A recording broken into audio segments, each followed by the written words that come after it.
some candle up above your head there. Is that what that was? Yeah, that's it.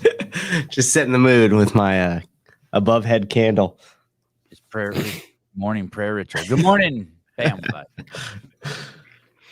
Hey, Chris, do you remember telling me about your book?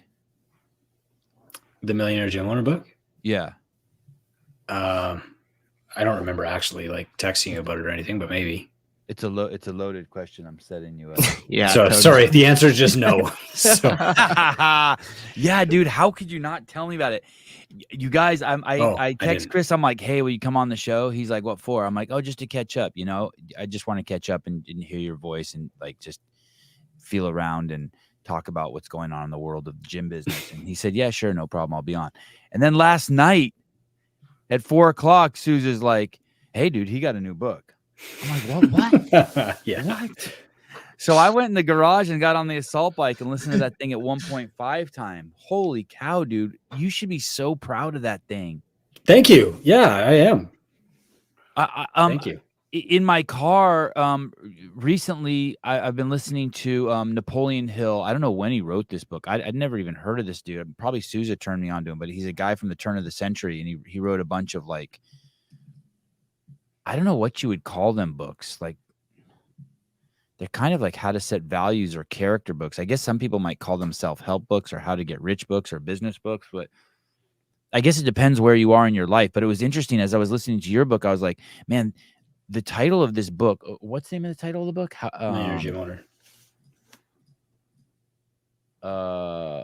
Sorry. Or do you mean Napoleon Hill? No, your book. Oh, there it is. A Millionaire Gym Owner. Yeah. I was thinking, man, this book could have 5 different titles. Oh, thanks, man. Depending on where you're at in your life. How not to be a burden on your kids. How about that for a title? Oh, man. That's the next book now. How not to stress your parents out. Yeah. If you don't save, you'll be poor. The only trick to being rich is save money. I mean, and I know that you wouldn't necessarily, from reading this book, you wouldn't necessarily say use the word save, but you know what I mean. Yeah. No matter how much you make, if you're not investing some portion of it or taking it out every week, no matter how much, you're going to be poor. The call I do remember with you, Sevi, is when CrossFit made their greatest mistake ever in cutting the whole media team. And I called you and said, are you good? And the first thing you said was, we're good. I've got these rental properties. We've got income coming in. Like we don't solely depend on one thing for our income. And that to me was a big still have the same couch I had that I lived in, that I had in the 8th grade. I'm 50 years old. Well, I recently just bought a couch from my friend Allison NYC, her used couch. No kidding. Yeah, because I had the couch from when I was in the 8th grade at my house. Yeah. Way and back the carpet in. My grandmother had in her house. I have my grandmother's carpet as the main carpet in my house still. That my mom had, that I had, now I have. Yeah. Cheap. Generational carpet. Her generational. It is an intergenerational carpet. That's right. Yeah. Better than money. And you know what, Chris, what the book goes off on. So when the two guys, Javier and Jose, delivered my refrigerator the other day, mm-hmm. you know what the best part of my entire day was? Giving them $20 each. That's completely awesome. that they $40. Giving it to, thank you guys. You don't even know, not because I have to, I feel like I have to, but because I want to, because I can, because I still have my old ass cheap couch, and $40 is nothing to me. But it means the world to me that these guys brought a refrigerator to my house. I mean, I can't thank them enough. Yeah, they work. That's one of my favorite things too. That's amazing. Yeah. Good for you, man. Your book talks about that. Over tipping. Yeah. It's one of the great just joys. tipping it all. Like, like those guys aren't expecting shit. That's right. Yeah. Good for you, man. Yeah. So it's a big unlock. Rosemary Toast and How Not to Stress Your Parents Out would be a great book. That's so great. My mom tried to teach me these lessons as a kid. Oh, really? I'm not surprised. That are in your book. I forgot. Like, we had little jar. She gave us $5 a week or $10 a week, whatever. And we had to put some in a jar for savings, some in a jar to give away. I mean, I never stuck with it, and I always spent the money on video games and stuff. But yeah. You know, I was thinking about your mom yesterday because careful, Chris. Careful. Yeah. Careful, buddy. Careful. Literally, We're live on the air. I think she's like a model of a presentation that I'm giving next month out in Vegas about blue zones in your life. And like, there's this certain point where you've got enough wealth that like your income comes from that. You don't have to work anymore. And you've also got enough health that, you know, you're not confined to a bed. And for most people in our parents' generation, that time window, that blue zone of health and wealth was very, very short. Like they worked themselves to death, or they retired and sat in a lazy boy for 5 years, developed diabetes, and passed away quickly after that. And so I was trying to think of counterexamples, and I thought of your mom actually as an amazing example of extending out that blue zone and staying healthy as long as possible. Dude, basic I'm going to give you the cliff notes, but basically met my dad, eloped as a 20-year-old girl, came to California, working jobs. She was a school teacher. She cleaned apartments. Then she went to night school to become a lawyer while she was pregnant with me and my either me or my sister. Passed the bar, making $12,000 a year, just barely scraping by. Single mom, raising 2 kids. Built her lawyer business. Worked like a dog from when she was 20 to when she was 70, but always saved money. Always, got a rental property, couple, 2, 3, 4 rental properties. And then at 70 was able to retire. Now here's the thing. The only reason why it worked out for her is because of CrossFit. Mm-hmm. Because at 70, she's not going into decrepitude and dying. Yeah. Because her personal responsibility and accountability. So now she's 80 and you can't even tell, but yeah, it's an interesting combination. She's a great example of it. But unfortunately, though, she lives in California, right? So even though she listen to this, you're gonna love this story. She's gonna be like, "That's not true. This is true." She saved all this money. She's not a burden to anyone around her, a burden on the state, still contributes to the economy, has like handymen and shit coming around the house. And she wanted to buy a home in a trailer park because that's all you can afford for $750,000 in California. But my mom had saved too much money.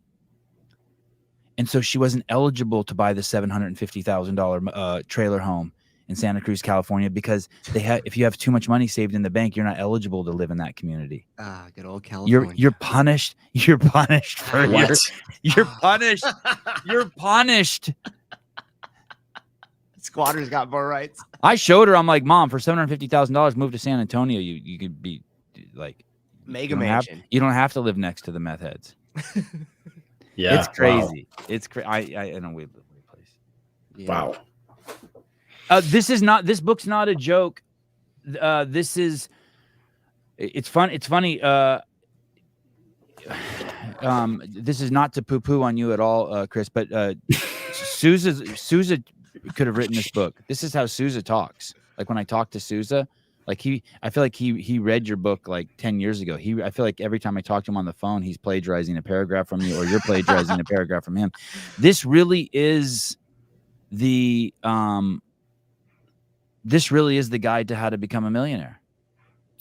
Yeah, gym owner. This is it. I mean, in the first 5, I listened to 5 hours in like 3 hours, and I'm like, oh yeah, this is it. This is the guy. This isn't bullshit. This isn't like drink this water and you'll live forever. That's right. Yeah, thanks. That's what we're going for. And more than anything, like I'm sure you guys noticed, but the first chapter is like, why should you care? Like, we get into this, we feel a lot of, we feel great about the impact that we're having in the lives that we're changing. And none of us got into this for money. So why should you care about being a millionaire? And hopefully I made that case too. You absolutely did. I wonder if that will sink in with people. There's a line in there that's tremendous. I thought it would make a great clip too. Where is my Chris Cooper notes? Here it is. So you run the largest gym mentor consulting business in the world, and you define what it means to be a millionaire, and we can get into that. We'll have you define that. Okay. But not only when people become millionaires through your program, you certify it, meaning you're like, hold on a second, bring that shit forward. you look at their paperwork, and if they really do meet the criteria of being a millionaire, you celebrate with them. Yeah. And Two Brain Business certifies 2 new millionaires every month under the Two Brain mentorship.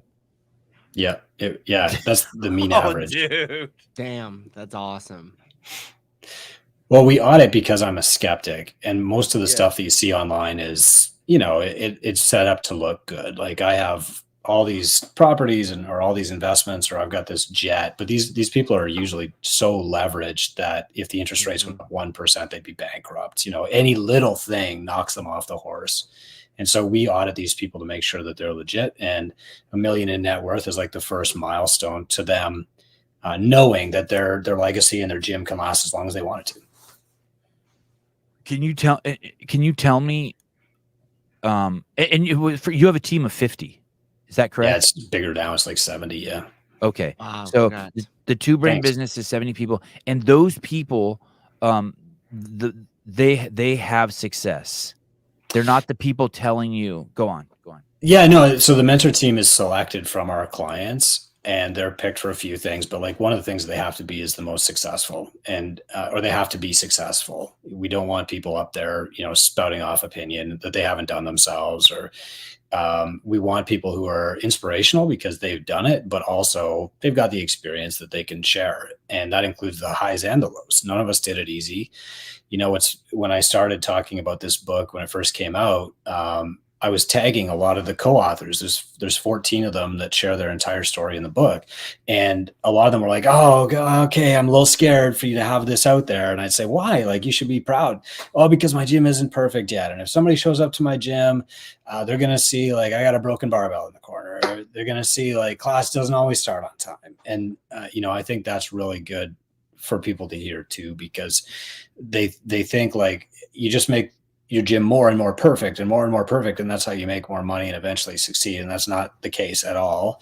And we can dig into that, but that was one of the first things that I had to overcome in my head on the path. And actually, like the whole journey for me started because I finally got my gym stable to a point where I was making an income. I wasn't even writing about it yet. And then like the next day it hit me like, oh, I'm making enough, but I'm also still working 72 hours a week, and I don't see a way out of that. Like I'm gonna have to do this till I die, get sick, or get injured.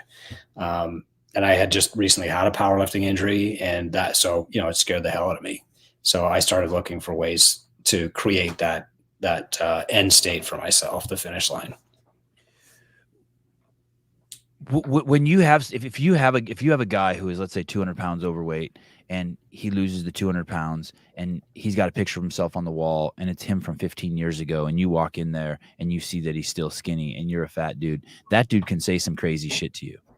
He can say anything he wants. Yeah, he can be like, listen, fucktard, stop going to Jack in the Box on the way here, and you'll be like, you'll take it. You'll take anything from him. That's right. Yeah. So if you take, so what I'm seeing from your mentorship program is if you take, there might be someone who's a great mentor, but they just can't do it for themselves. They're still poor. They're spending all their money. They got they're what's that called? House poor. You spent all your money on house broke. Thank you, Souza. But if you have someone who's successful, they can get away with murder. They can be like, "Are you kidding me? You keep buying Starbucks every morning on your way to the gym. That's $5.50. Yeah. What are you doing?" And they can just yell at you, right? Yeah, and we actually saw this. So we would for years we would get people to a good income level, and then we would graduate them out of our program, and they're alumni, and things are great. And then 8 or 9 months later, they'd be knocking at the door again, like, "Well, I blew it. I went and opened this coffee shop, and you told me not to do it, and all my money went in that, and my life is over, and now I hate fitness and coffee." Oh, poor Gabe! Darn it. So we started a program to help them decide, like, now you've got a little bit of extra, where do you put it that gives you some security? And I don't just mean security to retire, but also security to know that like your gym is not going to just be wiped off the map next time there's some kind of shutdown or all your staff leave or whatever, your roof breaks. Your book gives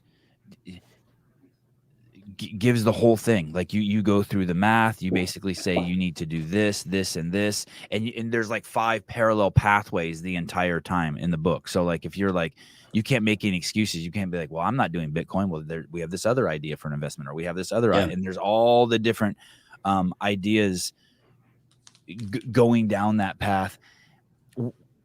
The premise, and you sprinkle it, you hit it hard in the beginning, and then you sprinkle it in throughout the book, is that at the end of the day, what you want is freedom.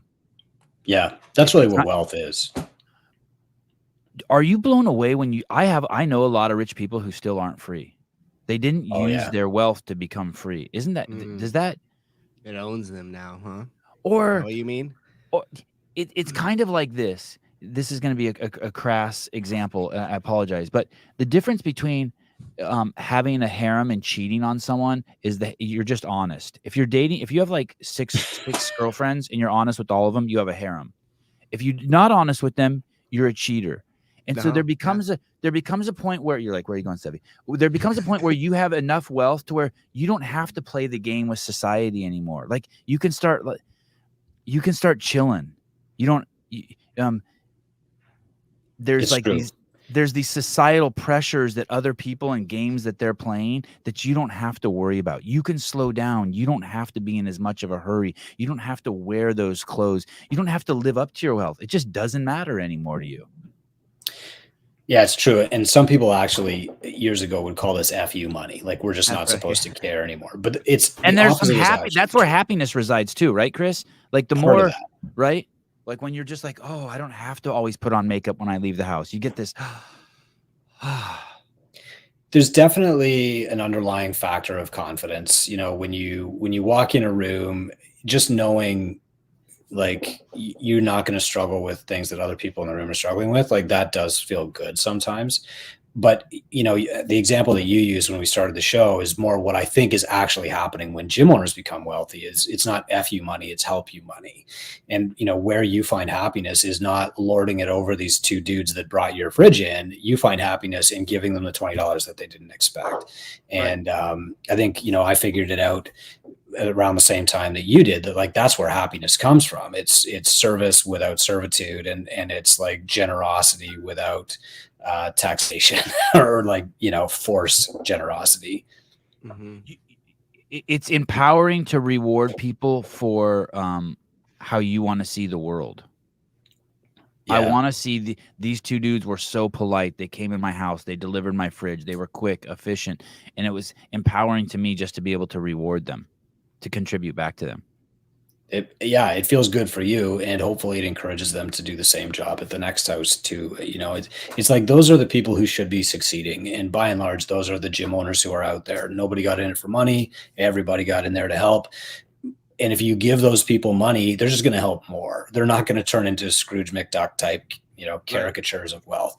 The problem is that we've all been raised in a society, maybe you excluded, Sevy, where wealth is villainized, right? Every Disney movie. No, I was raised like that. Yep. Yeah. Like in my house, my parents were both in unions, but they're both anti-union. They didn't like it because they felt like they were trying to get something that they hadn't earned.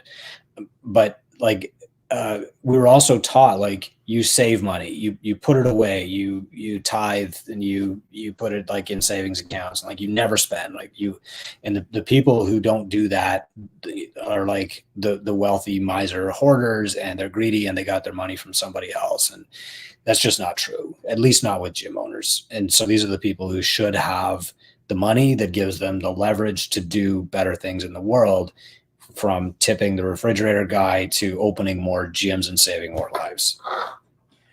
Every single, and I'm not saying it's every single, but every single rich person I know, every single is the hardest worker I know, and always does more than you expect from them. Yeah. Across the board.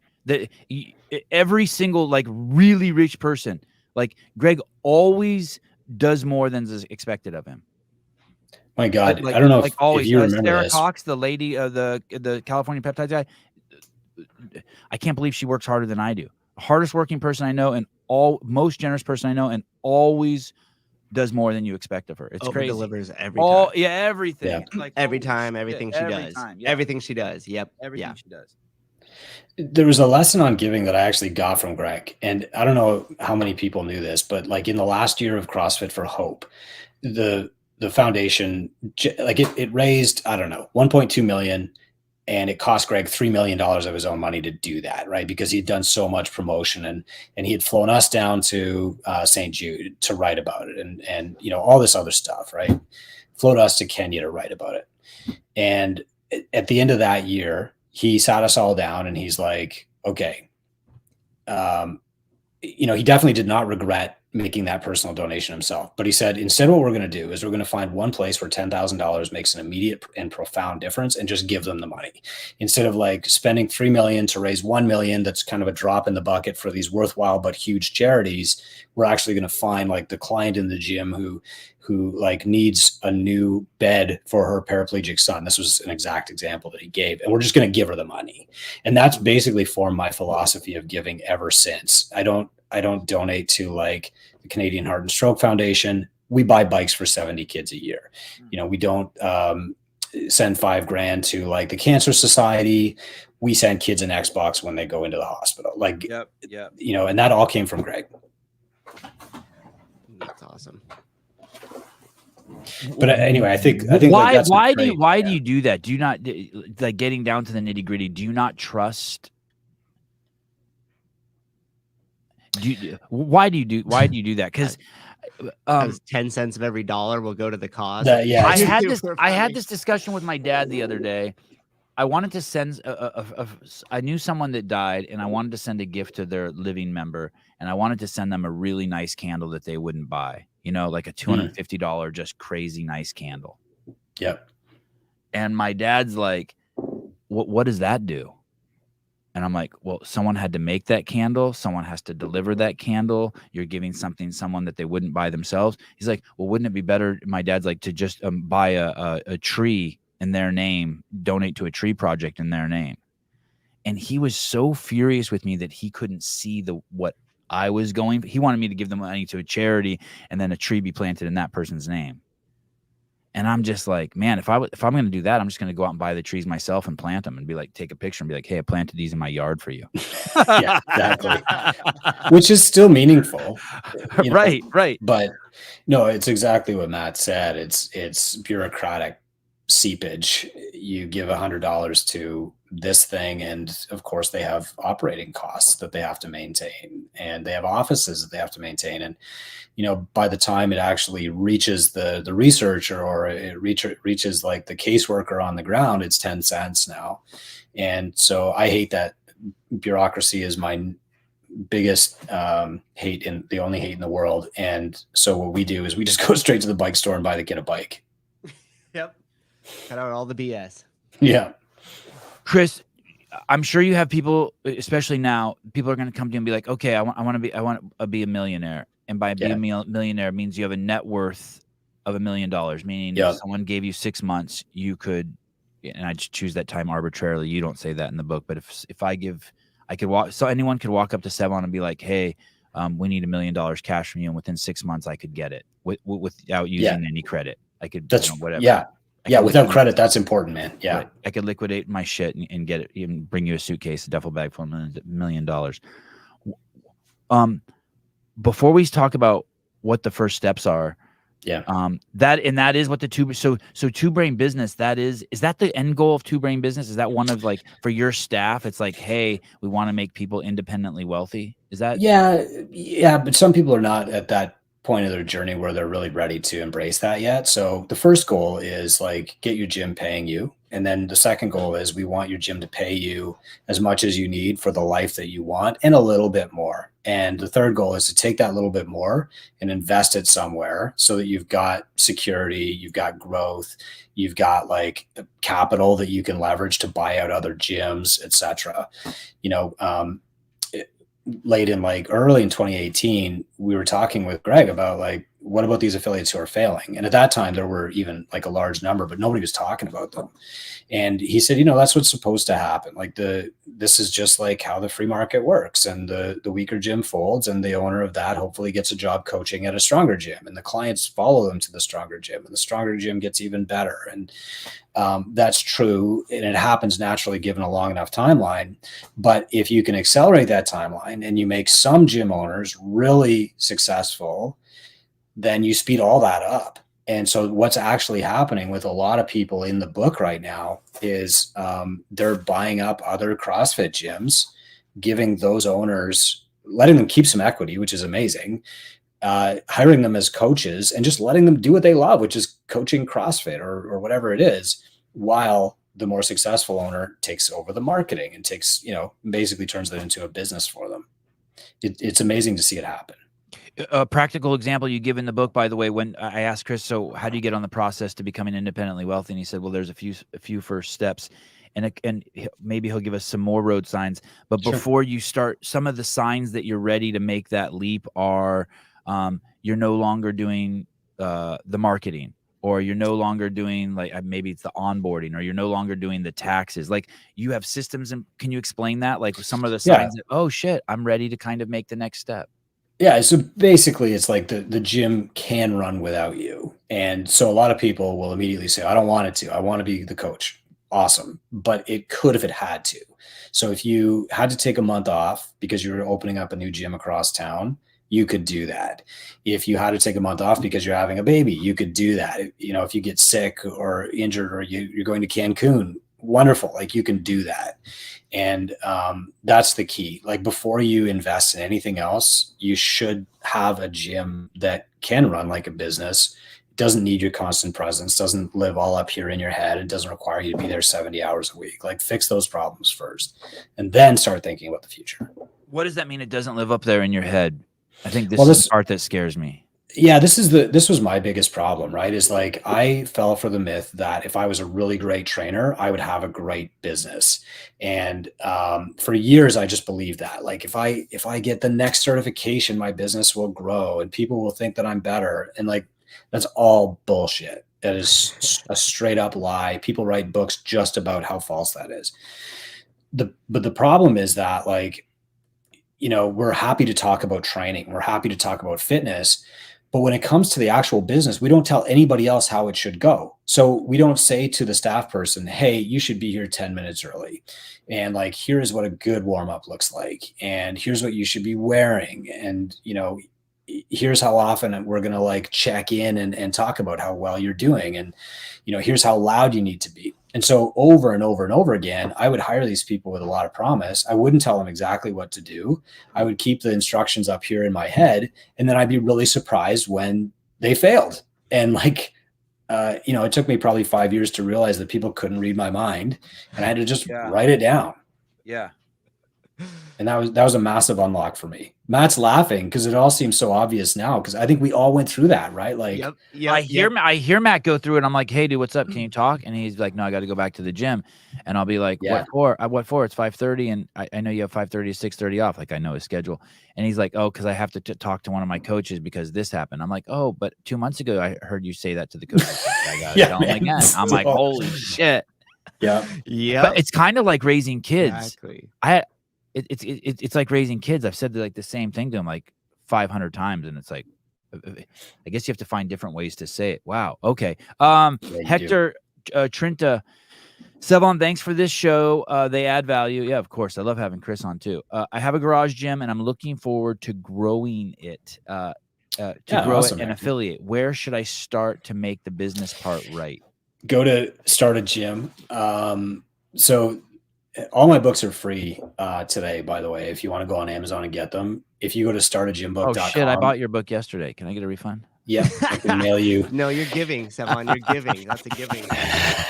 We donate all that anyway. So thank you.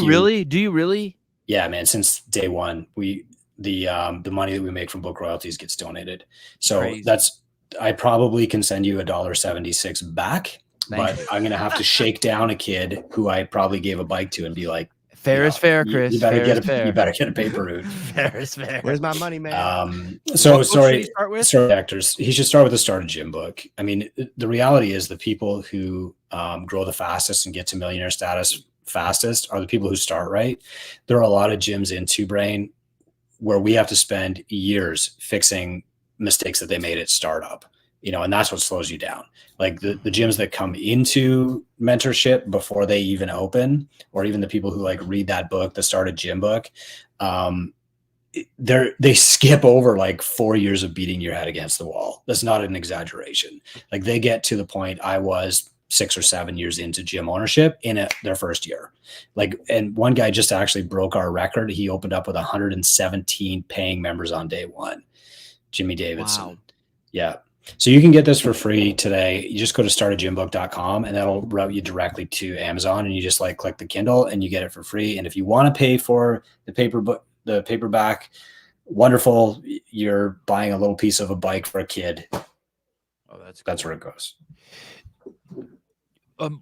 What were we just talking about before we Systems and getting it out of systems your head, and processes, getting it out of your head. So the book for that is actually Gym Owner's Handbook. So that's the second stage.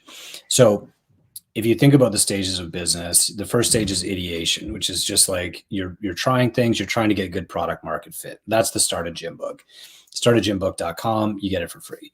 The next step is, okay, I've kind of got my audience figured out. I've got a good product I'm proud of. Now I'm hiring staff. What do I do? That's Gym Owner's Handbook. And if the first stage is ideation, the second phase is income. You have to build yourself an income or your box is going to go out of business and you're not going to help anybody. So you can get that book for free if you go to gymownershandbook.com. You have to do this today, by the way. Amazon only lets me do it for like 48 hours at a time. And then after the income stage, you get to the investment stage. Okay, now what am I going to do for the future?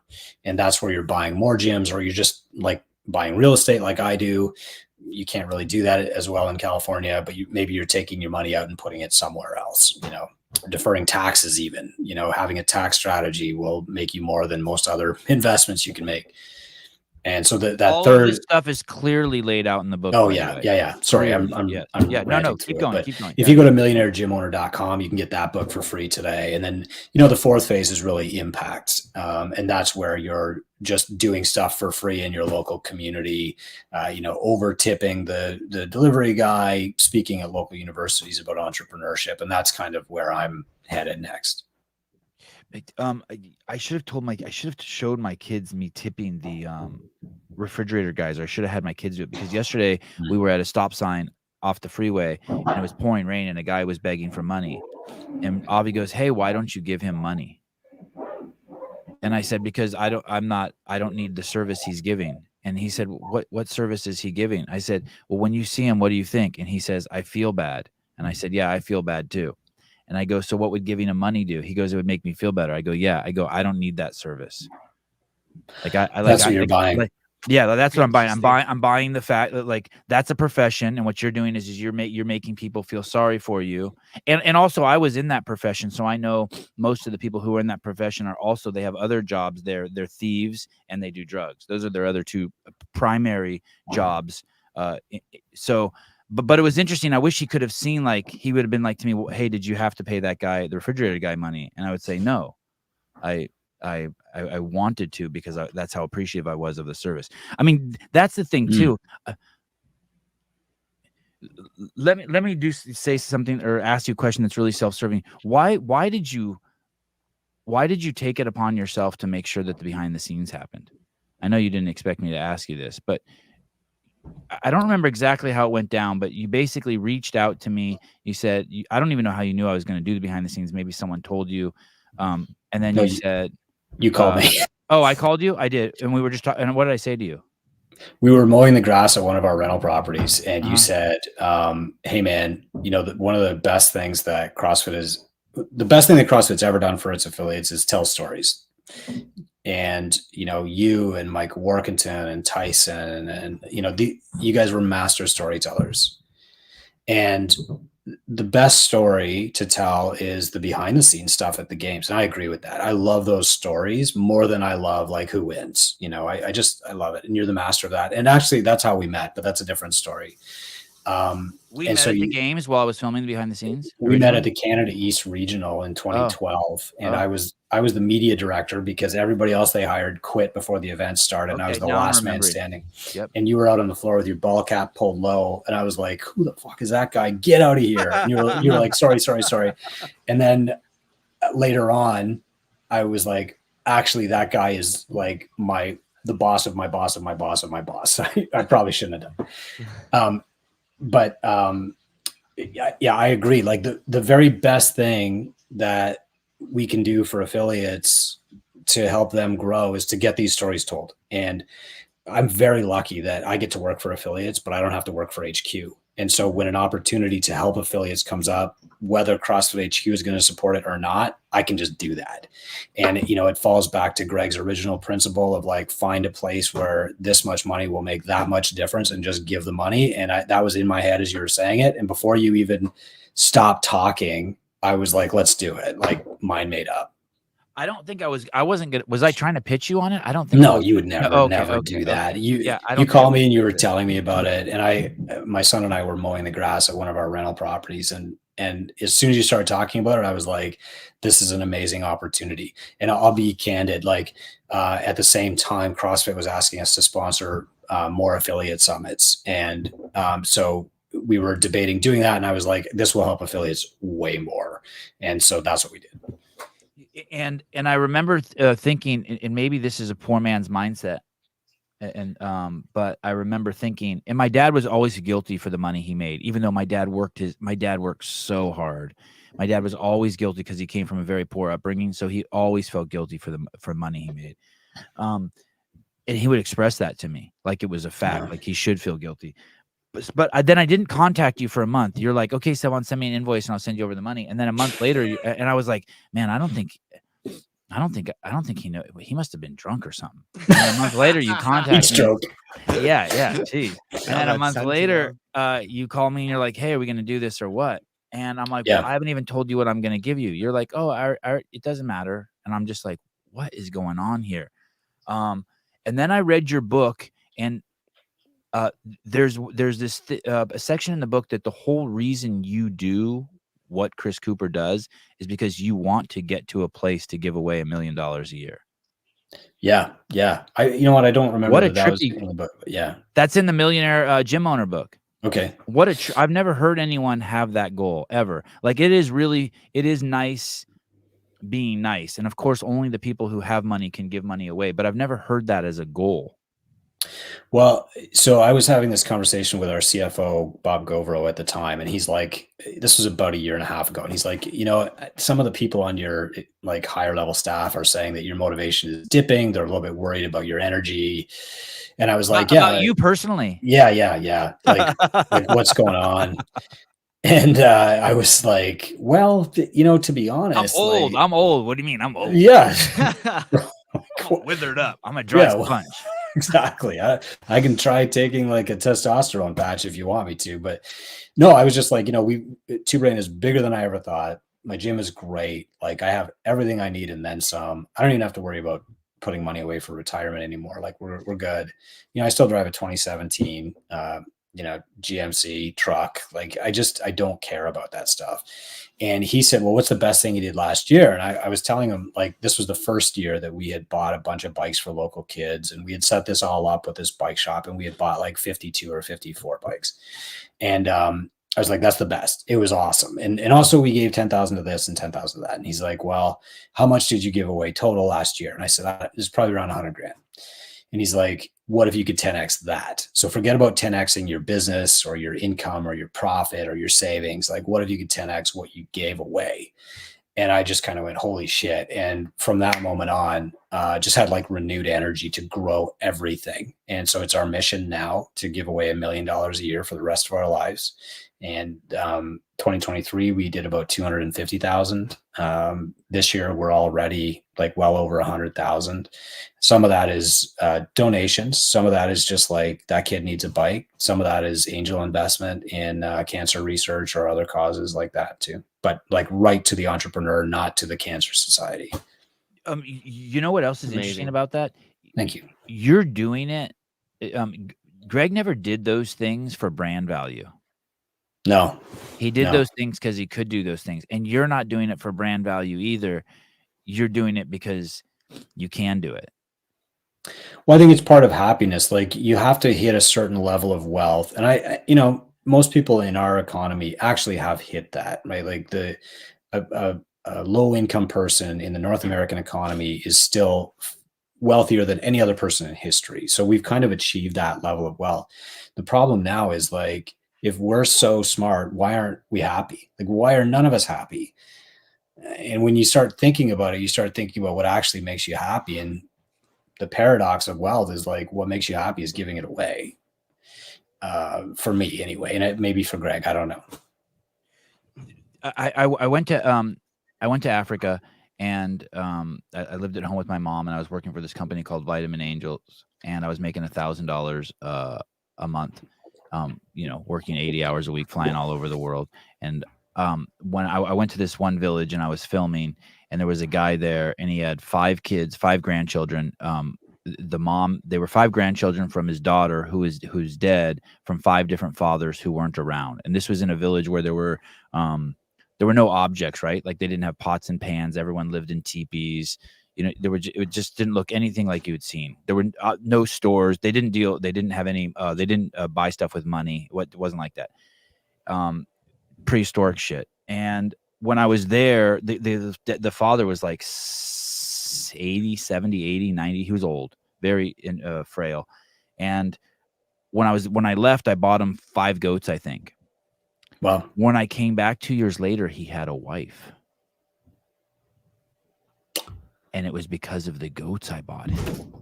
He explained to the translator that when I bought him the goats, he got a wife, and then that wife helped him with the kids. Another trip I took there, I don't know what ended up happening, but I was in a village similar. This was in Malawi, and I had no money. I bought a bike for this kid with the last $140 I had in my pocket, and I immediately turned him into middle class. He turned that into a taxi service.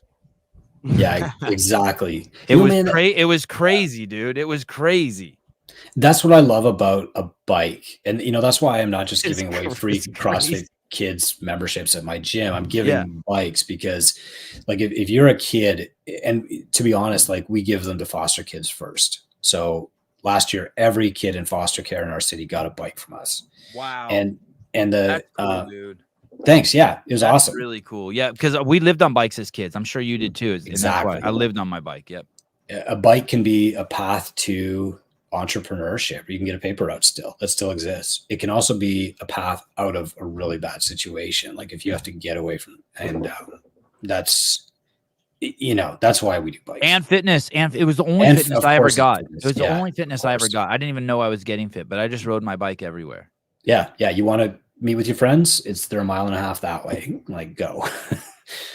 So when people come to Two Brain, do they just straight up say that now? Will they just say, "Hey, I want to be a millionaire gym owner. I want to get my net worth up to $1 million"? No, never. I mean, 80% of the time it's like I'm close to the end. I'm burned out. I've been trying this. We've had 2 CrossFit affiliates in the last 2 weeks who've been around for 14 years, and they're giving and giving and giving, and they've changed thousands of lives, and they're just close to the end. Like they've never made the money. They don't see a future. Like, how can I keep doing this? I'm going to have to go get a job in real estate. And so a lot of the time that's the position they're in. Now we can turn that around most of the time pretty quickly. And then once they start seeing success, they can lift their head up a little bit and say, oh, okay, yeah, this is actually going okay. Now, how do I make sure this continues? Or how do I actually build a future? To be honest, most of them are saying, now that I'm making an income, how do I do the same thing for my staff? Like that's their first concern. So we show them that. And then from there, it's how do I continue to keep this thing going so that my staff will have their jobs even when I'm done, and my kids will still have, our stuff when I'm gone, and I won't be a burden on my parents or on my kids either. Should I, if as a gym owner, should I come to you like that?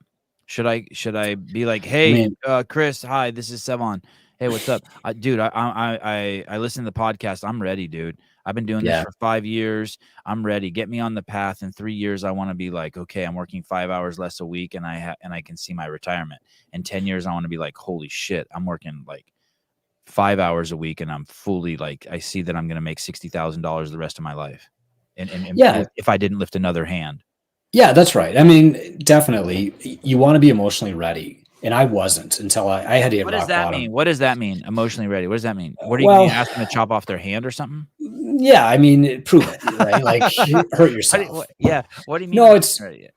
so I was a pretty immature entrepreneur, right? And I had this big ego. Like, I'm just going to figure this out. Like, I'm smart enough. I can grind. No problem. I'm going to figure this out. And things just kept going downhill until I hit rock bottom and didn't have a choice anymore.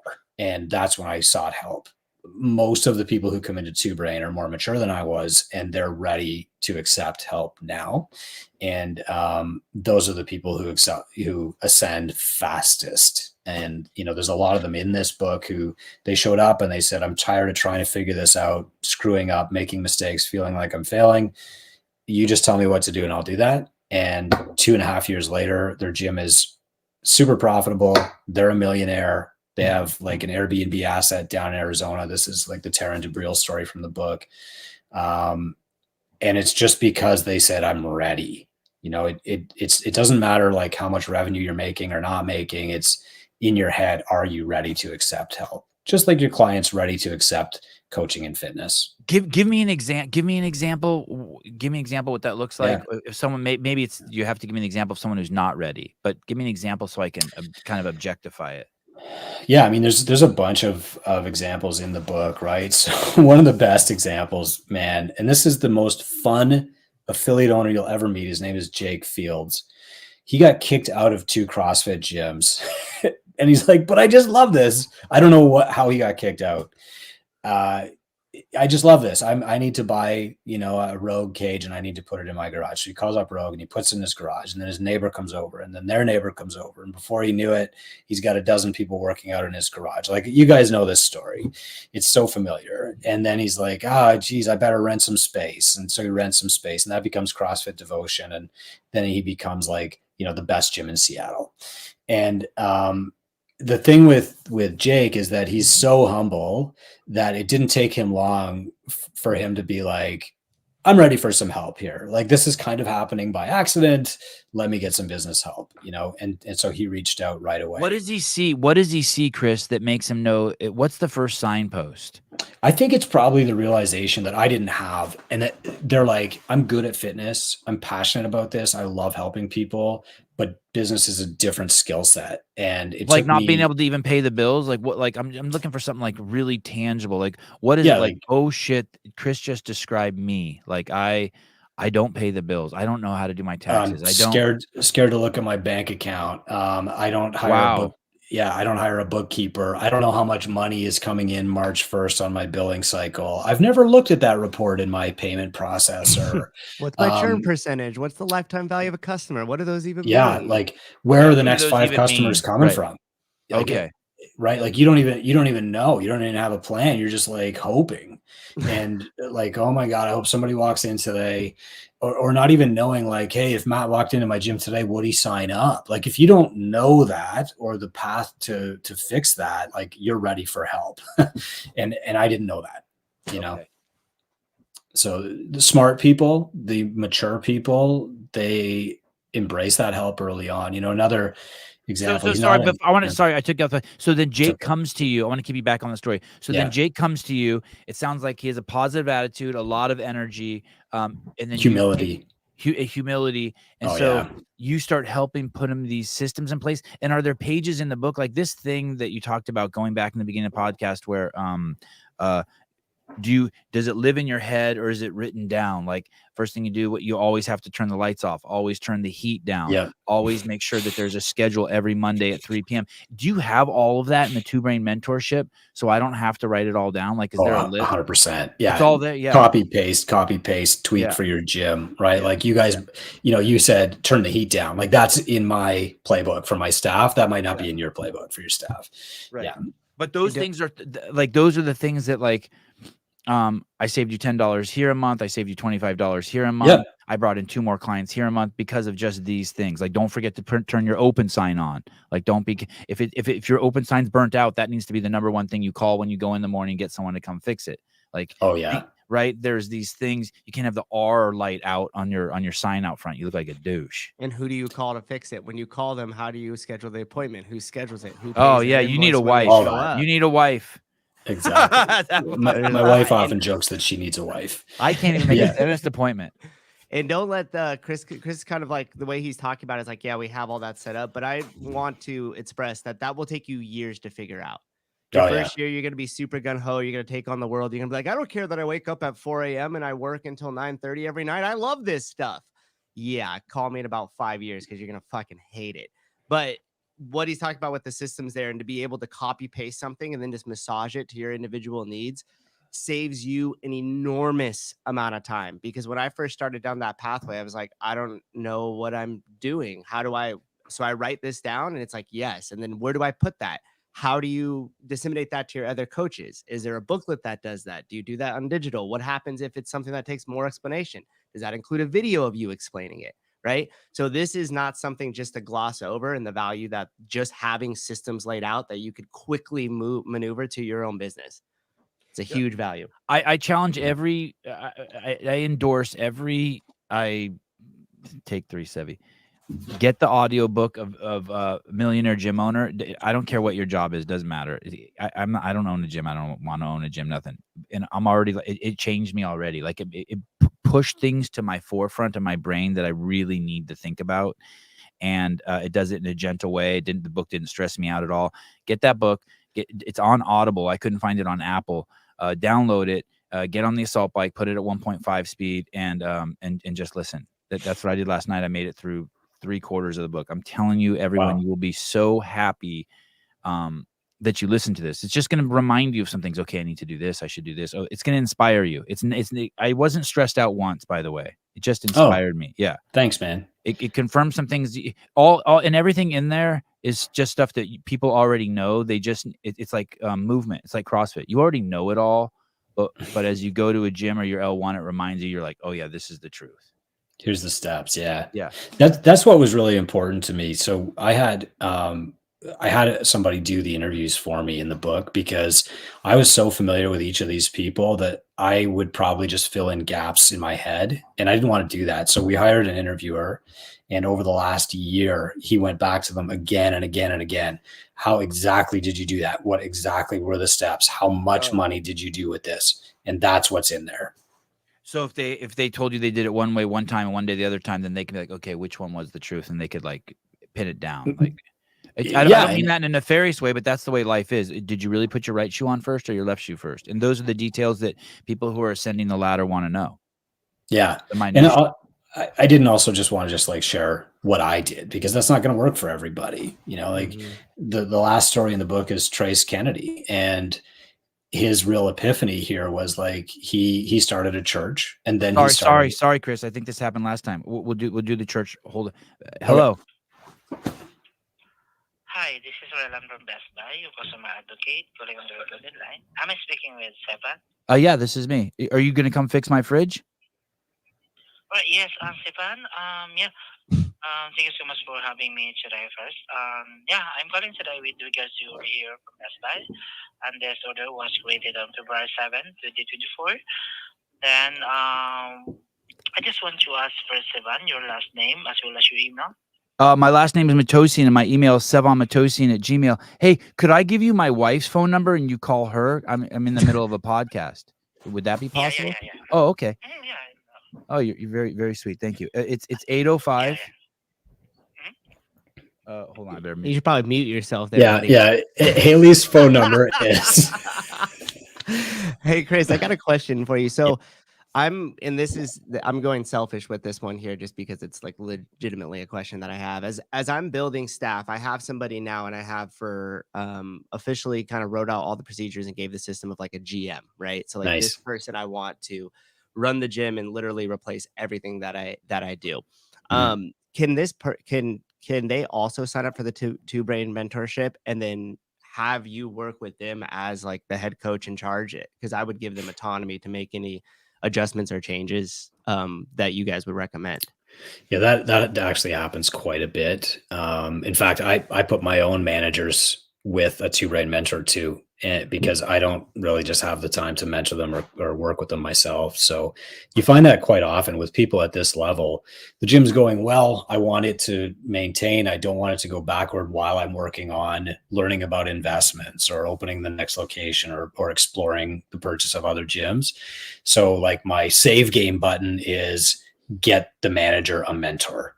And, the manager's job is really to maintain what you have. It's rare that a manager can keep growing the gym for you, but we can teach them how to do that. Okay, cool. Yeah. And then I keep going back to this question that I feel like, how do we create like generous incomes for coaches? I feel like this industry in particular has a very much like, I volunteer because I love to do this, but I have another job. I want to do this full time, but I have to coach at 3 gyms in order just to be poor, right? And so I'm to buy that trailer park. That's it. I got to qualify. Yeah. And so have you thought about this question? The reason why I ask, and again, I'm just going selfish here because I have you in front of me. Like, I have contracts with departments. I have to turn down more contracts with departments than I could take on. Because number one, I don't want to continue to load those onto my plate because I love to help out with the podcast and the other stuff that I do, right? But I need somebody who's a really high qualified individual that could run their own department. Have you put any thought towards that? As far as, where do you find these individuals? Like, should I just poach them from other gyms and be like, how much are they paying you? I'll double it right now. Well, right now in this economy, you often do have to look outside your gym to hire, but there's steps. So the first step is like, make sure your gym can pay you, right? Like you are the proof that your gym can actually afford to pay somebody a good wage. And so that's why we mentor the owners first.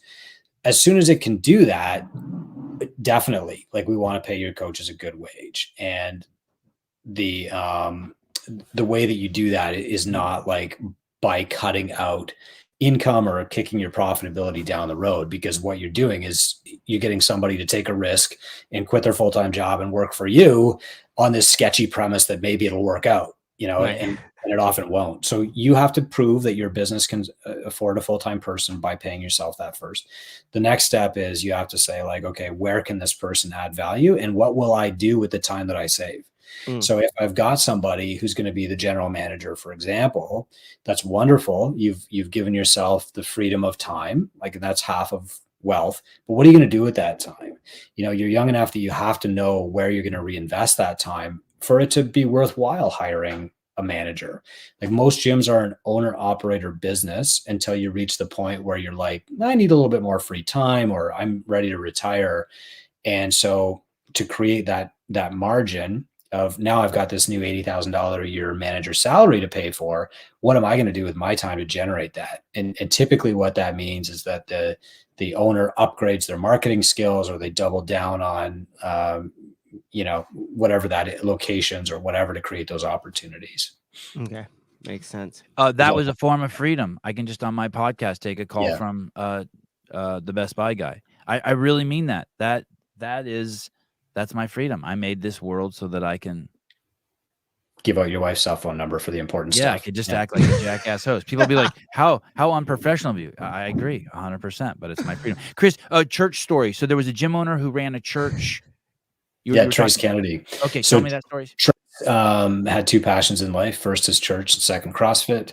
His wife was a substitute teacher, and he decided that his calling was to found his church. And so he says he planted his church, which I love. And so he started his church, and then he's like, actually, this takes a lot of time and money. I better get a business going that can support me and my family and this church. And so he started with a gym, and he's like, all of my energy is going into running this church. You tell me how to run this gym. And we started working with Trace very early. He just recently became an actual millionaire. And where's that money go? Into growing his church. And it's a really inspiring story. And it's the 14th story in the book. What this is way off topic, but what is the church business? You open, you get a space, and you start telling people about God, and then they donate money. Is that the business model? What's the business model for a church?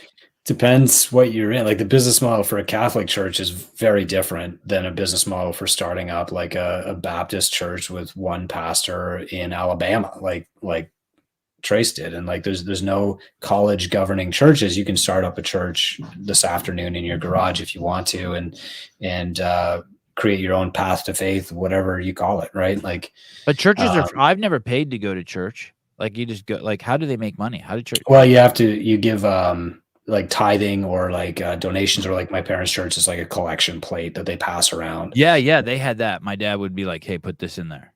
Yeah, exactly. And then that money is usually split between like local things, paying the That's the pastor, business, minister. passing that plate around. That's the Yeah, business. man. Hey, dude, that's some of people's gyms. You listen. think that's funny. That's what gyms do still this day. Hey, Really? just put the check in the box, and Yeah. I'll remind you on Instagram, and I'll text you when you don't.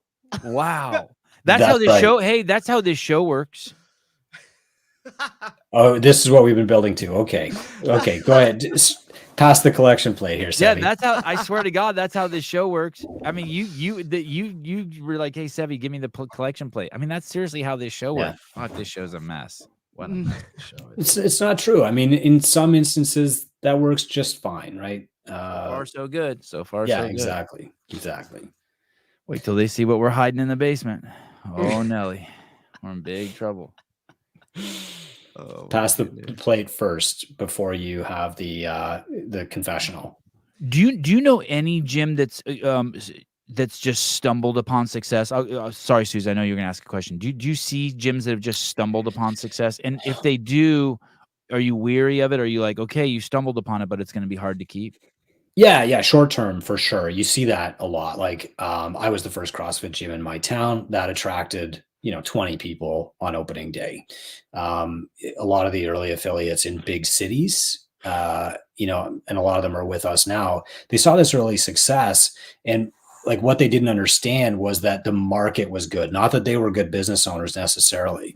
So I could pick out a random city. I don't know. Give me a popular city. Like I don't know anybody. There aren't any in the United States anymore. Okay, so let me. I'm gonna pick like Dallas, right? I don't know who owns CrossFit Dallas or whoever did, so I'm not singling anybody out here.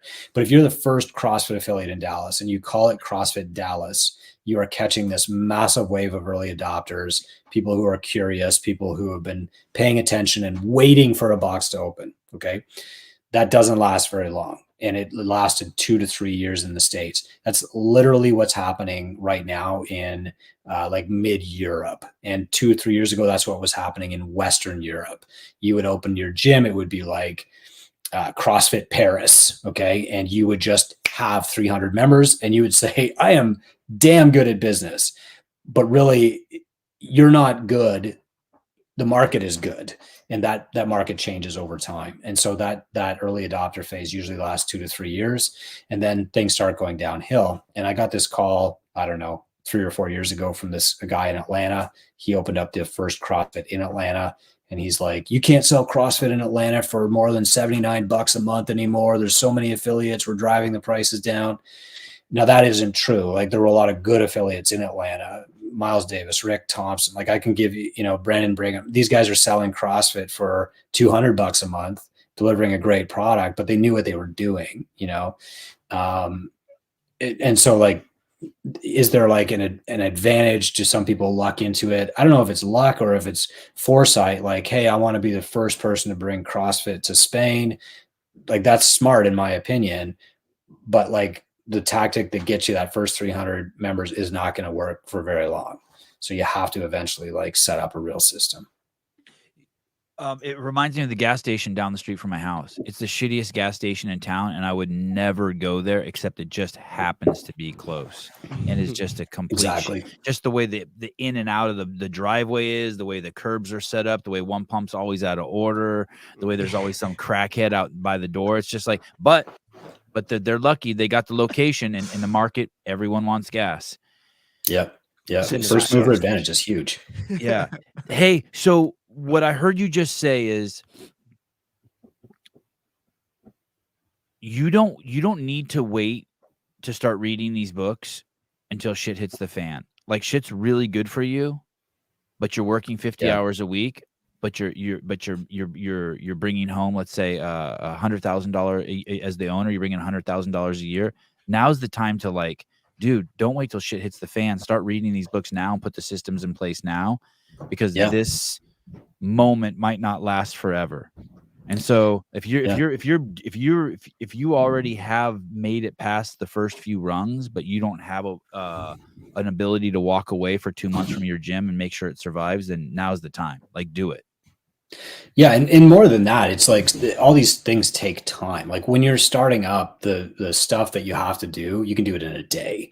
Later on, if you have to fix mistakes, that can take a year. And when you start looking at like investing in things, my first investment was buying a building. I just read Rich Dad Poor Dad. It took me 2.5 years to find a building and save up like the down payment to get it, and then I quickly paid the building off, and that was kind of my first step. Now we own a bunch of them, but it takes time. You're better to learn it right now so that you're aware of and looking for opportunities. Would you recommend that book, Rich Dad Poor Dad? 100%. Yeah, 100%. I keep 20 copies of it on my shelf, and I give a copy to every kid in our family when they graduate high school, along with How to Win Friends and Influence People. And, I try to keep like books like that on hand when entrepreneurs come into the cafe. I just say, here, go read this, all the time. What cafe? So I bought the building that the gym is in, and then an office building next door came up for sale within a year. And it was a kid's daycare. Really not a good one. The biggest asset they had was the chef. And so, Mary was 62 maybe years old. And I said, Mary, like, why don't you open your own cafe in this building? I'll buy the building, you open the cafe. And now who's Mary? Mary is the chef at this cafe. That was the chef's name. Okay. Yeah. How sexist of me. I assumed it was, when you said it was a good chef, I assumed it was a male. I apologize. God, I'm such a sexist. Her husband's not a good chef. No. Okay. All right. But now I've got this, this couple, and she just told me yesterday, like, she loves this every day. She runs this cafe. It's super profitable. It's tremendous for me.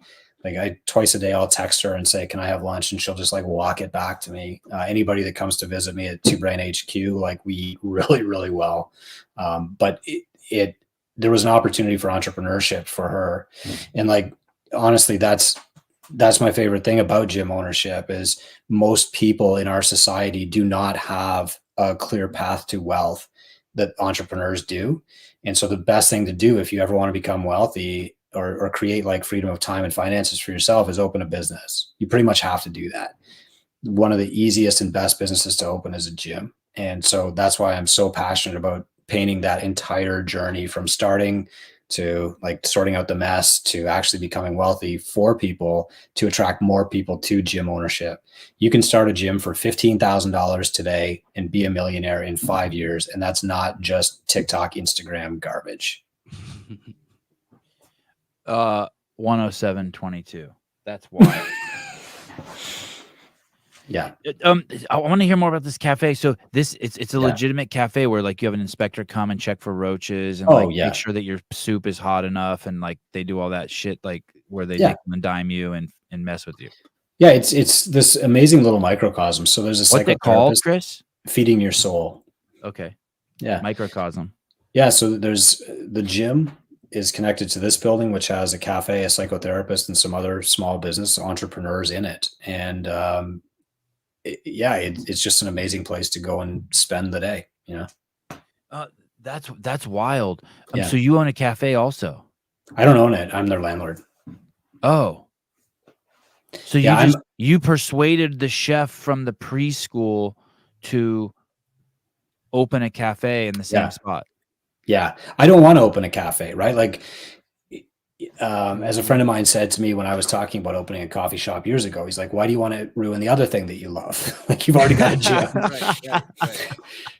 So, no, I don't want to open a cafe ever. Right. That sounds like that's the reason why not to have a mistress. Why do you don't ruin the other thing you love? A collection plate. Thank you. Zach. Oh, absolutely. Hey, $2. $1.99. Oh, look at this. Monthly tithing. Oh, thank you. Jeez, monthly tithing. I mean, in our modern society, very few of us pay a monthly tithe to a church. Why wouldn't you pay a monthly tithe to a gym and look at your $150 membership as like tithing? Like, if you're not going to invest 10% of your income in spirituality, why wouldn't you invest 10% of your income in your health? Clip that one too. What'd you say, Souza? I said clip that one too. Yeah. 109. Hey, to me, it seems like a complete no-brainer if you wanted to donate money to your community, even if you didn't belong to a CrossFit gym, is to give your money to the CrossFit gym. I seriously don't think that there's anything. I'm trying to think. I don't think there's anything better you can do for your community than have a CrossFit gym. It's a place where people are going to go into, and when they walk out an hour later, healthier, happier, more generous, greater contributor, demand fewer resources from the community. Like, every way, it's a net positive for the community. I made a post on some CrossFit Games athletes account one time. Like, hey, if you want to donate to a charity, donate to a CrossFit gym. There's no better charity. And you should have seen the hate I got. But to me, it's just it's purely logical. It's 100% logical. Every other place in the community benefits from a CrossFit gym. There's no downside. Oh, but they dropped the barbells. Shut up. Like, figure it out. Sponsor a kid in a CrossFit Kids program. If you want to better your community, CrossFit Kids don't sell meth. Right. Put a kid into CrossFit Kids for 3 months, change their life. And it's a force multiplier too. We're all just mirrors here. So every person that goes to CrossFit is now a walking example of what everyone else should be doing in society. Just taking accountability and personal responsibility for their health. Yeah. Go ahead. I think it's important to state that too. I mean, we could talk about like what CrossFit could do for affiliates and stuff if you want to, but one of the key messages that CrossFit started with that's been lost is that we're forging elite fitness. And a lot of people look at that as a divisive term, like, oh, you have to be elite to go there. That's not actually the case. What we're doing is taking ordinary people and bringing them to an elite level of fitness to serve as an example to everybody else and pull the entire circus tent up. And I think like that's something that CrossFit should be talking about instead of apologizing for. I agree. Yep. I agree.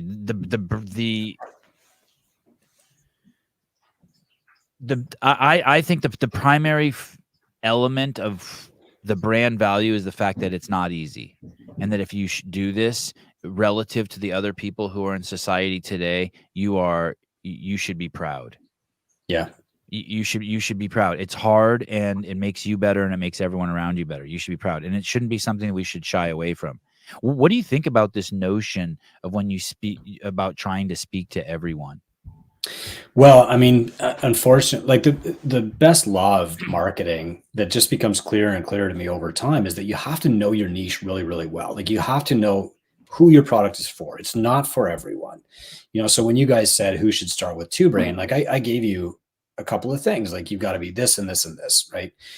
It's the same at a CrossFit gym. And so, yes, you do want media out there saying it's hard, it's not for everyone, but it can be for anyone. You want that, but that can't be your entire media. Like you also have to say, here is why you don't want average fitness. Average fitness is not good enough. You want like elite fitness that nobody else in your friend group has. And you should be striving for that. You might never hit it, right? And here's why you should be looking at the fittest people on earth, not because you're going to compete in the CrossFit Games, not because you're going to throw down ever, maybe, but you want to be looking at them as like examples of how far your body can go and how much buffer you can build for your own health and how far ahead of chronic disease you could get. Like, that's why we need these examples. And that's where, CrossFit needs to serve as an inspirational source, as a picture of elite fitness, and not shy away from that. Yeah. Do you see a future? Do you have thoughts about where the future of CrossFit's going? Like, where do you think it's headed as a company, as a brand? Where do you think it's going? Okay. Yeah. Thanks for saying that. Because as a method, it's great the way it is. You don't really have to change anything. I mean, you could talk about like zone 2 once in a while and stuff. I think whatever. But as a company, I think like something that hit me really hard this year that I hadn't figured out until we started getting approached by private equity companies that wanted to buy Two Brain is that private equity companies don't buy a brand because they're going to keep it for 30 years. They buy it to increase its value by about 20%, and then they sell it. So this epiphany to me this year was that the current owners of CrossFit are probably not going to be the same owners of CrossFit in about 3 years. And that's just how private equity works. I haven't heard that from Don Fall or anybody else. Nothing gives me that impression other than understanding how private equity works. If you see a boat on land, eventually it's going to go in the water. That's what boats do. Yeah, exactly. No judgment. That's just what boats do. Yeah. So and so that's right. Like that's the business that they're in. And so, understanding that gives you a little bit of clarity. Like somebody will always want to own the CrossFit baseball card. It's not going to always be the same people. They're going to trade it for something else. So understanding that, like the play is going to always be, we need to increase the value of this thing that we just bought by 20%. And we need to have potential revenue streams that appeal to the next buyer so that they can increase its value by 20%. Okay. So far, nothing wrong with that. That's their business.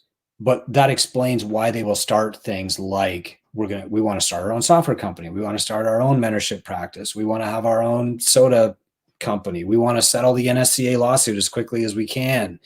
We want to raise affiliate fees like fast. So there's what I'm hearing you say is there's no long-term brand value goals. Well, the NSCA case was a long-term brand value goal of Greg's. I mean, he wouldn't state it like that, but it would have been. You know what I mean? Like that would have paid.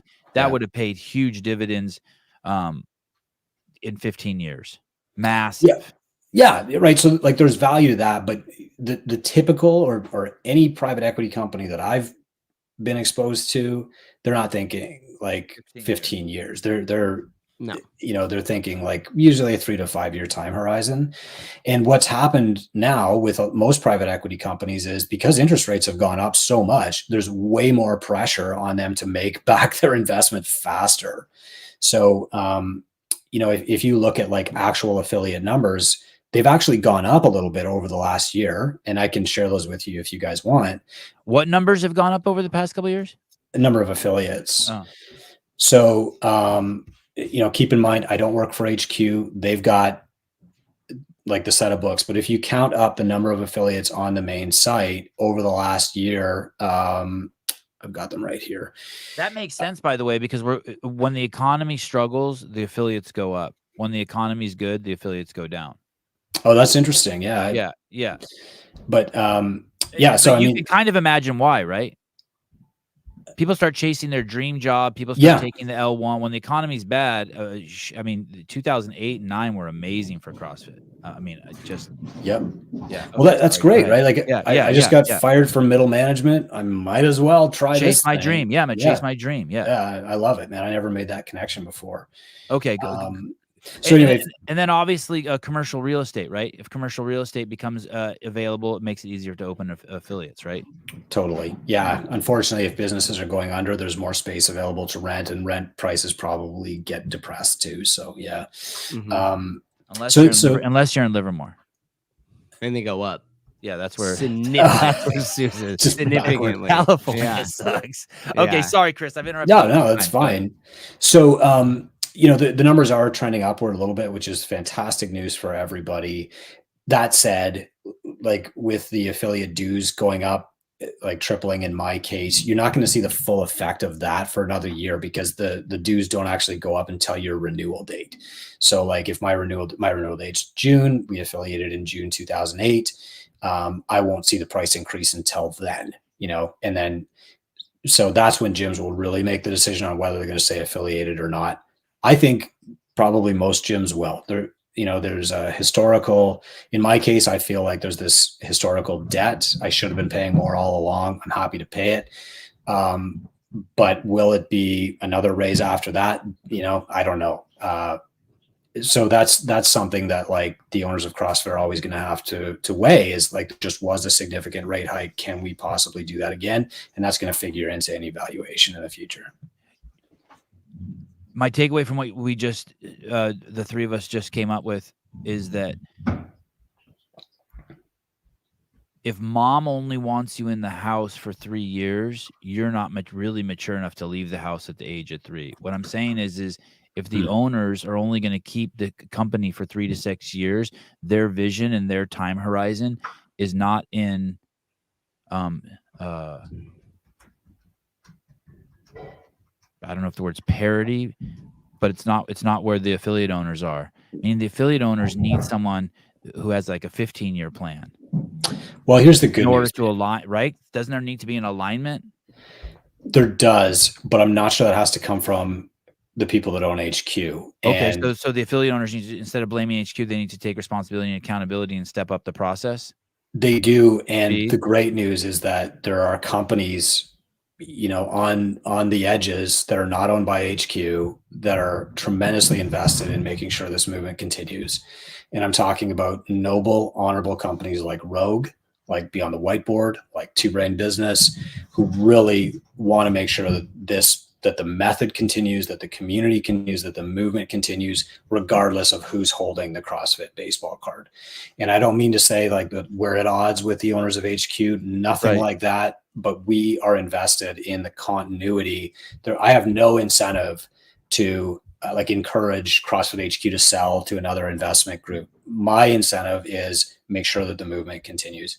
And if any affiliates are in doubt of that and they want to see it in action, true to life, go to the Rogue Invitational. That's not an HQ event. That's a Bill and Katie event. And you will see, the CrossFit movement is alive and well, and we're good. Like this is going to What did you see there? Just the investment Bill and Katie make and just how nice it is and how good the people are? It felt like CrossFit 2014. It really did. Wow. And like I know if you're fairly new to CrossFit, that might not mean anything, but here's the reality. Like, Two Brain had a little booth and Mayhem had a little booth, and people would come up and they'd be wearing the Sevan shirts, right? And I'm sorry, like I should have included you in that list. Like you are invested in this for the next decade to making sure that maybe more than anybody else, like you were doing this for no money, and like you're invested way beyond what anybody could reasonably expect you to do. So thank you for that. But like this is part of the circle that surrounds affiliates and like protects the community is, brands like yours and Two Brain and Rogue, and like Rogue is powerful, man. Very. So when you go to the Rogue Invitational down in Austin, it feels like we're in this fitness festival, and like, the world's strongest man was there, and I just went up and was like, "What's up?" And he's like, yo. And like, like Khalipa is there and he's shooting funny videos with Miranda, and they're like hiding in the outhouses, and then they're going over and like toilet papering the Mayhem tent at night, and like it's that stuff. It's amazing.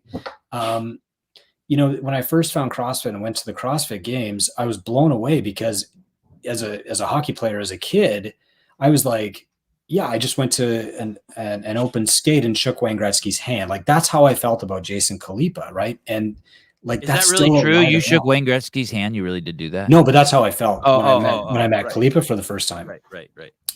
And I wrote this blog post called, Our Debt to the Best, Why You Owe Jason Khalipa $20. And it's like, because he's going to inspire my kids. Like someday they're going to be doing pull-ups and saying in their head, I'm Jason Khalipa, and like I did with Wayne Gretzky. Right. And, you still get that. And the Rogue Invitational for me this year was like traveling back in time. And another place where you'll see that is the Two Brain Summit. And like, we're going to sell out. There's already 700 gyms going. It's in June, twobrainsummit.com. Half of those gyms in Chicago again. Yeah, man. Yeah. Is it always in Chicago? Is it? It has been in Chicago for the last 6 or 7 years. Okay. But yeah, I mean, we were looking at Dallas this year, and honestly, I just was down in Dallas about 2 weeks ago, and it's just not convenient enough for gym owners. So like if you go to the summit, like half of the gyms there are CrossFit and half are not, but you're still part of this community, and the community is half of the gyms at your summit are not CrossFit. Yeah. Wow. Congratulations. That's impressive. Oh, thanks. Yeah. Yeah. But like, our mission is that we're going to provide this knowledge, it doesn't matter what method you pick. If you're a CrossFit gym, that's wonderful. We can give you a model for that. Yesterday I spent time talking at length to a Fit Body boot camp owner. There's Pilates and yoga and everything in between, F45 gyms in there. And what we try to do is deliver like a free affiliation or a free franchise through this group that we have called Gym Owners United. Any gym owner can join this group. We try to give you more value than you would ever get from a licensing deal or a franchise deal with any other gym chain. And it's just free. Like you can just have it because we want you to succeed. Is there a website, Gym Owners United? GymOwnersUnited.com. Yeah. It's a Facebook group. There's 8,800 gyms in Gym Owners United now. And sharing the transparency is amazing. There's no egos. If somebody's an asshole, we kick them out like that minute. And we do a lot of free stuff in there every single day. Chris, I'm so sorry. I didn't mean to. I just got too wound up. Can you unkick me out of the Facebook group? No, one and done. One and done. Damn. You know the rules. Yeah. Just be a good person. And so that's I would really never last in there. I would never last in there. Well, let's do it. Let's have you join and we'll put a stopwatch on it. One comment, the first comment he makes. Yeah, the meter's running. Done. Yeah. Sema Boobs. Chris, what do you think about McCoy Medical integrating into Proven and other affiliates? I don't know anything about that. I'm sorry. Okay. I think that there's I think this guy McCoy was on the podcast, right? He was on the podcast and he spoke at the CrossFit for Health Summit. Yeah. And what are they doing? They're opening up he's a real doctor. He's like it's a real doctor. So he put his medical practice like inside of a CrossFit gym. Yeah. So cool. That's not the first. I mean, there's been a bunch of those, right? Correct. Yeah. I think he's just been the most forward facing. I know there's one in LA for like a while, like multiple years now. I haven't talked to the individual like myself, so I don't know how successful it was or how things are going, but it's still around. So that kind of speaks to itself there too. We have a bunch of examples of this in Two Brain where like a physician will open up a CrossFit gym and make that like either part of their practice or in the same building or, just part of their prescription. And they quickly realize it's a lot of work. And so they come to Two Brain and say, like, how can you turn that into a business that I don't have to be at? Because I've got this physician's practice to work on. So Chris, have you seen examples of gym owners owning multiple CrossFit gyms and still being successful? Because the reason why I ask is like, and I know you know this to be true too. Usually we have a great successful first location, and then the second location makes us poor. Oh yeah. It did me, right? So like one big trend that you'll see in our highest level group, which we call the Tinkers, is they get into that group and they got 2 or 3 locations and then they consolidate down to one and they actually do better with one than they were doing with 3. And it's just like, you think that, okay, this gym's doing well. If I have a second gym, it'll be double the work, but I'll make double the income. And really it's like 4 times the work. And it's probably, a year before you see any income and you're absorbing the loss and it's like choking the life out of your first gym. That's exactly what happened with me. Luckily I had the personal training studio that could feed the CrossFit gym while I figured it out. And eventually that almost ran out of rope. So the old mile stick used to be like, how many affiliates do you own? But these days, a good percentage of the most successful affiliates in the world own one gym. And there's lots of reasons for that. Like, if I look at like CrossFit Metis in Stockholm, 2 current locations, they want to have 10 locations because they want to change lives with CrossFit, not because they can't make enough money. Like they're, well over $1 million in revenue a year. Wow. That's what they want to do. There are also gym owners out there right now who are like, okay, I've got this box figured out. What I'm going to do is take like a 50% stake in another box that's nearby. And that owner is going to keep equity, which is tremendously generous. They would have failed without the buyer, but I'm going to run the marketing. I'm going to run this gym. I'm going to mentor them. Then those gyms succeed too. And you're starting to see those crop up both in Europe, but also more in like the Eastern Seaboard. There are also cases where like a gym is just not worth buying and they probably should fail and somebody else can start from a blank slate there. Yeah. And when you're seeing people purchase gyms, is there a proximity in which like the locations should be somewhat close to each other? Like meaning like if I buy a gym that's a mile up the street and kind of do the deal like where we both split equity, but I run the marketing. So essentially I own both of them versus I own a one that's 30, 45 minutes away in traffic, right? There's a Like, sweet spot. Okay. Yeah. I mean, if you're in a high population area like LA, you want one on every block. If you're in Sault Ste. Marie, like that's a bad example because all the small gyms in Sault Ste. Marie like meet up for lunch once a month. But if you're in a more rural place and you've got another community 25 minutes down the road, then yeah, like you do want to have one in each place. The thing that you have to understand is like if you're the only gym for 50 miles around, opening up another gym 20 miles away is going to cannibalize your current gym. And you have to weigh like the cost of that versus the cost of exposing yourself to a new audience. There's a lot of factors that go into that decision. And to be transparent, like I don't think I'd ever buy out another gym. Now that I've got the template, I'd rather just start from scratch. But I know a lot of the mentors on my team do that. They acquire other gyms. Okay. Yeah. Cause that was going to be my next question is do you have a template for that? Last year, about a year and a half ago, I got approached to purchase 2 gyms. One was a little bit further and one was like a mile up the road. And the one that was further, I turned down. The opportunity didn't make sense. I was exposed to too much risk. And the second one almost closed. The only reason it didn't is because they didn't realize that in the lease, the landlord had put that if you sell more than 20% of the business, I have to now become a second landlord to that until their lease time was up. Caused a huge headache, totally screwed myself and the owners over as to how that deal was going to go down. But that's the reason why I was kind of asking, because I wonder if we're going to see a consolidation of gyms. We have a lot of these part-time owners that are happening and have been for a while. But as the cost of living comes up, the cost of doing business comes up, and then the affiliate fees rise and everything that go with it, I wonder how much longer those type of gyms will still be in business. And if we'll see this consolidation where these larger gyms that they're pretty much all in as their own job are going to start eating those gyms up. I think so. Like there's definitely a polarizing effect happening where the best gyms are doing better and better, and the worst gyms are just kind of falling off the radar, whether they de-affiliate or go to business or they get bought up. And it's kind of like the middle are disappearing right now. And it's not always bad. Like, you know, a consolidation, this was Greg's point, is like if you bought out that other gym, you are giving the former owner of that gym a more secure future. You're giving them a little bit of reward for the work that they've done that they couldn't have achieved on their own. You're giving their staff probably a better future with a better solid foundation and systems, and you're going to give their clients a better home. Like that's what should happen. So I'm not against it. I think the other great opportunity for CrossFit HQ is that as gyms become more successful, you start to attract better entrepreneurs into the fold, you know, and that's not a bad thing either. Like I know Greg wanted to create opportunities for owner operators. He and Dale Saran explained that to me one time. And that's awesome. But the reality, I mean, and if you get people who know how to run a good business buying CrossFit gyms, that just accelerates the growth of CrossFit for everybody else. And we all benefit from that.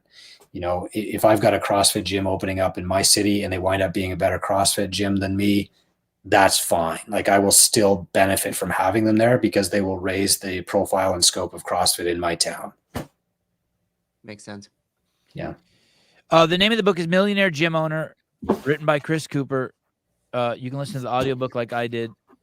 I'll leave you with this paradox, which is no one should be afraid of getting rich, because the paradox here is at the end of the day, so many of us want to serve. That's what brings us happiness. But you'll be your best server when you have wealth. So you can serve more, you can serve better, you can serve freely. So there is that paradox, and Chris Cooper and Two Brain Business understand that well. Thanks, dude, for coming on. Really appreciate you. Thank you. Thanks so much. Congrats on the new book. Thank you. Always appreciate it, guys. All right. Talk to you soon. All right. Ciao. Fuck. What a wealth of knowledge, right? Yeah, I didn't want to put him on the spot, but I was going to ask him and be like, hey, do you do any mentor like immersion stuff? And then when he's going to say, well, what does that look like? I'm going to be like, I'm going to come fly and hang out with you for 2 days and just follow you every day, every step of the way. Right. And just see, I don't know. I'll shoot him a text at the end. I just didn't want to put him on the spot, the thing where he has to be like, yeah. And then. Yeah. Put him. Yeah, now I this agree. guy's I agree. gonna, like, I agree. Show Yeah. up here because you know how I work. I will. I'll just fucking show up there. Be like, hey, Oh, I'm here. shit. Caleb had a question. He had a great question. Yeah, in damn it. the private Damn it.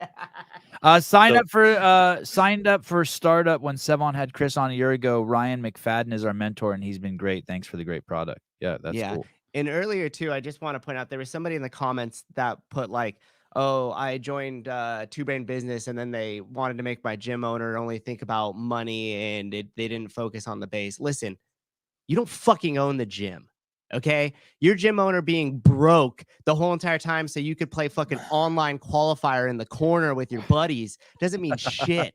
So go fuck yourself in accordance to how I want to run my business. And if I want to turn into something that's profitable, that's going to make meaningful money for me and my family and opportunities for other trainers, and that happens to push against your idea of how the gym should work, then suck it, bro. Because you don't know. What's the example? What's the example? When a member feels gouged, what is that? What is that? Fuck them. What do you mean gouged? Right. That means that the price has exceeded the value in your perception of what's happening. So like if you want to rent a space and do your online qualifiers and be competitors and have yourself referred to as an athlete, put in your fucking Instagram bio, like then go find a gym that's going to do that. Okay. But that's not my gym. And yes, I want the 35 to 45-year-old families. You know why? They have disposable fucking income and they invest into the community things that we do and they invest into the community that we live in.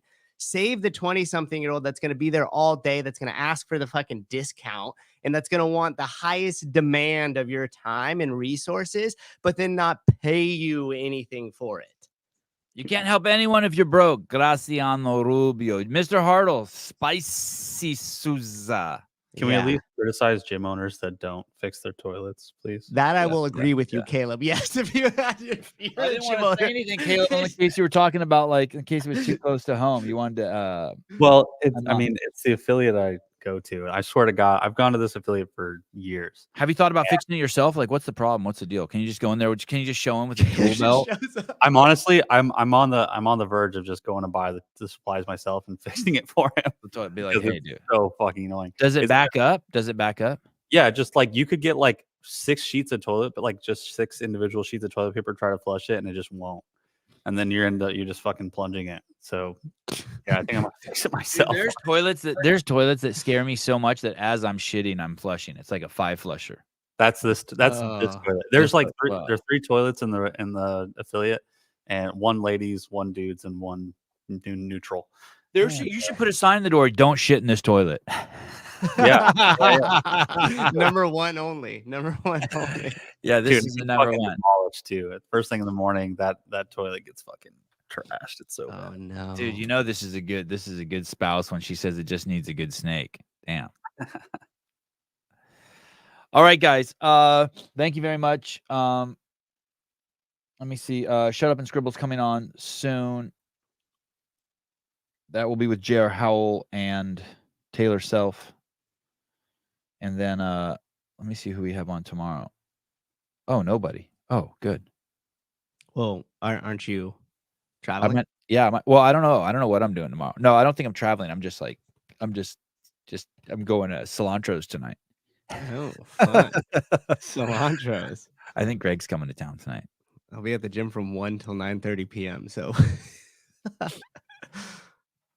till 9:30 p.m. Yeah, we started the youth strength and conditioning back up, and that runs from 8 to 9 now.